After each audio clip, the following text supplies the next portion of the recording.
कभी सोचा है कि एक ऐसा इंसान बचपन में सेहत भी ठीक नहीं, अकेलापन भी था, पढ़ाई में कह सकते हैं औसत, यहां तक कि पिता को भी शायद उन पर पूरा भरोसा नहीं था।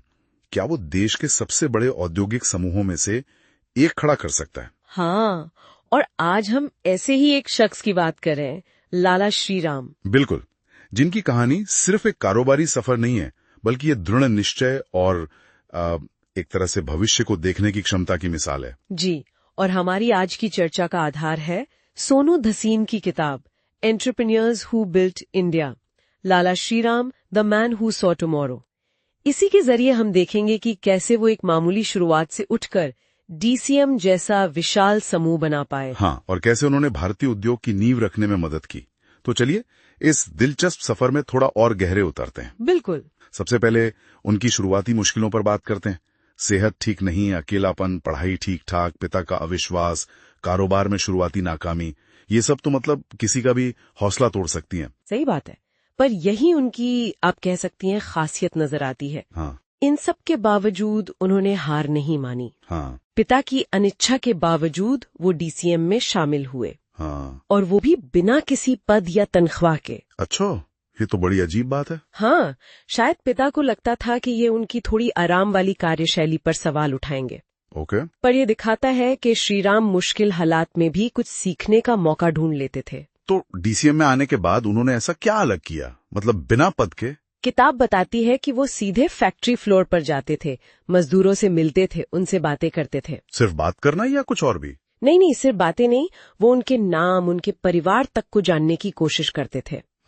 और फिर उनकी बेहतरी के लिए ठोस कदम भी उठाए। जैसे फैक्ट्री में हवा साफ रहे, इसके लिए बड़े एग्जॉस्ट पंखे हगवाए। ओके। या फिर उत्पादकता से जुड़ी इंसेंटिव स्कीम्स शुरू की। अच्छा, उस जमाने में?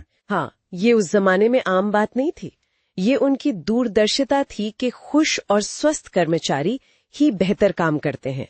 उन्होंने काम के घंटे भी 12 से घटाकर 8 कर दिए थे। ये तो काफी आगे की सोच थी। बिल्कुल, शायद कानून आने से भी पहले। अच्छा, और कारोबार बढ़ाने के लिए क्या रणनीति थी? वो उषा सिलाई मशीन वाली कहानी काफी मशहूर है। हाँ, उषा का किस्सा बेहतरीन उदाहरण है। बिशन दास बाजलपुरी नाम के एक इंजीनियर थे जी। प्रतिभाशाली। उनका सपना था भारत में बनी सिलाई मशीन का, पर उनके पास साधन नहीं थे। जी। श्रीराम ने न सिर्फ उनकी मदद की, बल्कि उषा को एक घरेलू नाम बना दिया। उन्होंने समझा कि सिर्फ बनाना ही काफी नहीं है, उसका वितरण मतलब डिस्ट्रीब्यूशन वो भी उतना ही महत्वपूर्ण है।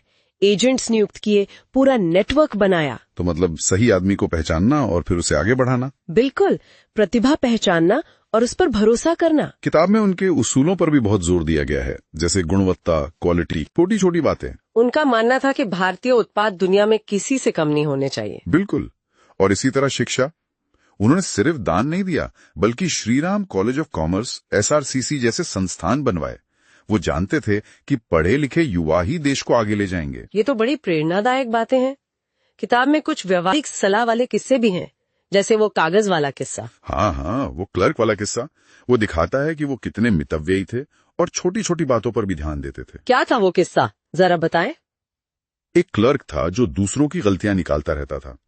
श्रीराम जी ने देखा कि वो खुद कागज बहुत बर्बाद करता है, तो उन्होंने उसे डांटा नहीं, उसने बस इतना कहा कि दूसरों में कमी निकालने से पहले ये देखो कि तुम खुद क्या बर्बाद कर रहे हो, चाहे वो एक कागज ही क्यों न हो। फिजूल खर्ची उन्हें पसंद नहीं थी, चाहे छोटी हो या बड़ी। बहुत गहरी बात है ये तो। और एक और किस्सा है, जब उनके भाई शंकर लाल ने गुस्से में एक राजमिस्त्री को थप्पड़ मार दिया था।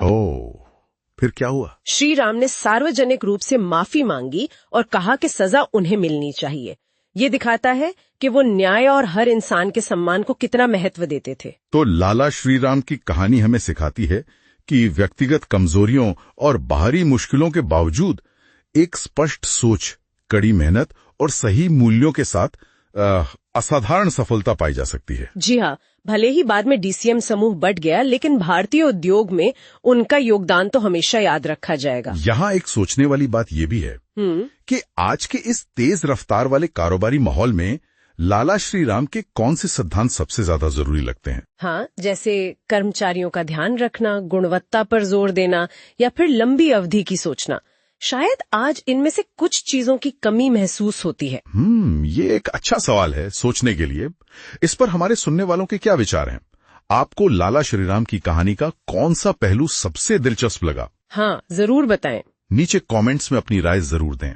अगर आपको ये चर्चा ज्ञानवर्धक लगी तो इसे लाइक और शेयर करना ना भूलें। और ऐसी ही और गहरी चर्चाओं, किताबों की समीक्षाओं के लिए हमारे चैनल बुक रिव्यूज 1 को सब्सक्राइब जरूर करें।